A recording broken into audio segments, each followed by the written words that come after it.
What actually inspired this video right here is this blog post here. It's Mark Hogue AI Law.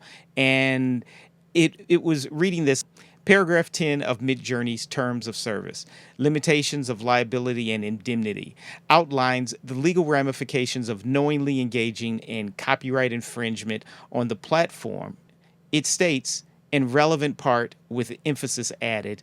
I'm assuming that this means that he is paraphrasing what they wrote, because I've actually gone to the website, their actual terms of service, and that's what it says here, the usual lawyer speak. But anyway, this is what caught my eye was, if you knowingly infringe upon someone else's intellectual property and that costs us money, we're going to come and find you and collect that money from you.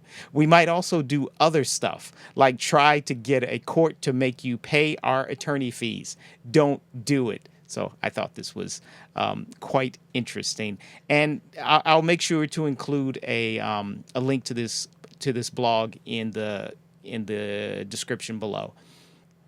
All right, so here's the actual terms of service, and just for kicks, I thought I'd put it here in simple text, and I thought I'd just kind of play it. Let me make sure I can hear this. So 10. Limitation of liability and indemnity. We provide the services as, and we make no promises or guarantees about it. You understand and agree that we will not be liable to you or any third party for any loss of profits, use, goodwill, or data, or for any incidental, indirect, special, consequential or exemplary damages, however they arise. You are responsible for your use of the service. If you harm someone else or get into a dispute with someone else, we will not be involved. To the extent permitted by law, you will indemnify and hold us harmless, our affiliates, and our personnel, from and against any costs, losses, liabilities, and expenses including attorney's fees, from third-party claims arising out of or relating to your use of the services and assets or any violation of these terms.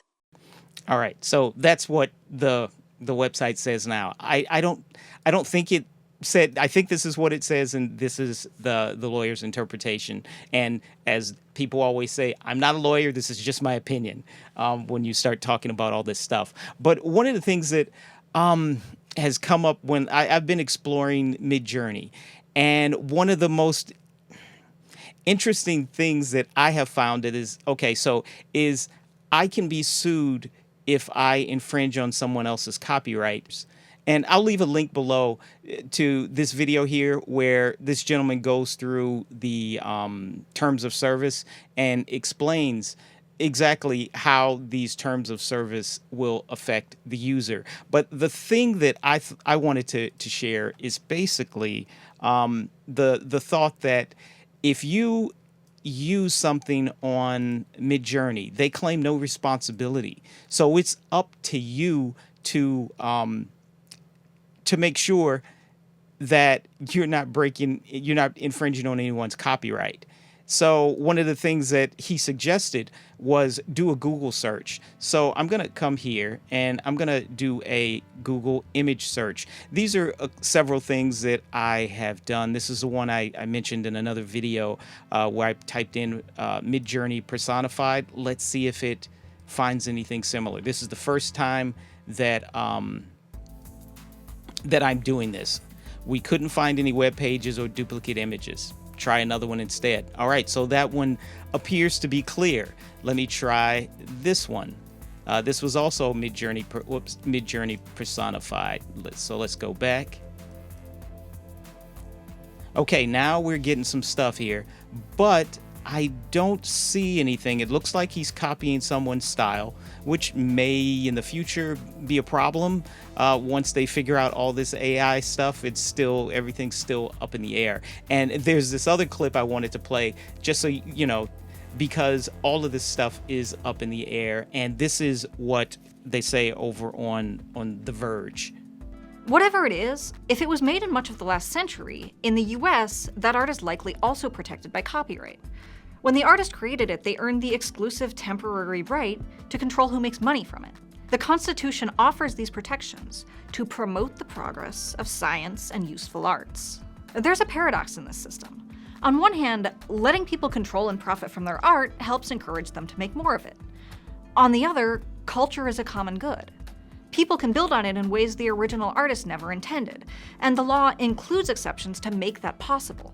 So copyright law is a constant, delicate balancing act. And when a new technology comes along, it can throw that balance into flux. Artificial intelligence is one of those technologies. And right now, it's throwing a monkey wrench into just about every step of the copyright process. Okay, so I'm getting a clear style. It's copying a clear style, but I am not seeing anything that directly relates to this. I don't see anything where this is directly a copy. Okay, so that's good. Now, here's a couple of things. Let me go back. Here's a couple. I typed in because I know Steamboat Willie recently lost, Mickey Mouse's Disney's original Mickey Mouse Steamboat Willie version, the old black and white version. It lost the copyright. It entered into the public domain, so you can do whatever you want with it. So I thought I would try that out, and I put this into Midjourney. I typed in Midjourney, and it says Steamboat Willie version of Mickey Mouse riding a horse. And this is what I got. I got regular Mickey Mouse. So, and there's no question that is a copyright infringement. And I do know for a fact that Disney will go after you.